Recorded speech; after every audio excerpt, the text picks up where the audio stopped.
এখন কথা হচ্ছে সেই লোকগুলো পশ্চিমবাংলায় আসে কেন? তার কারণ আমাদেরই মতো দেখতে, আমাদেরই মতো খাবার খায়, ভাষাটা মোটামুটি আমাদেরই মতো, তাই পশ্চিমবাংলা বিশাল উন্নতি করে ফেলেছে ওইটা ভেবে কেউ আসে না।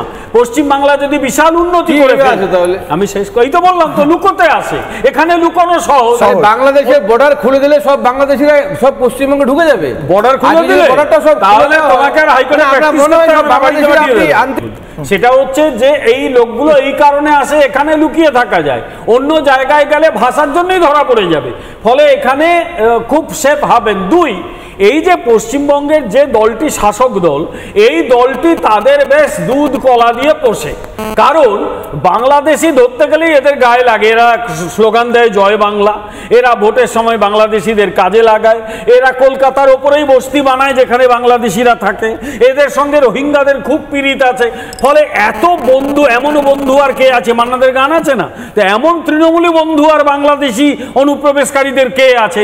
আগে ছিল সিপিএম, সেগুলো রং বদলে সব তৃণমূল হয়েছে। আগে সিপিএম এই কীর্তি করতো, এমন নয় যে সিপিএম খুব ভালো ছিল।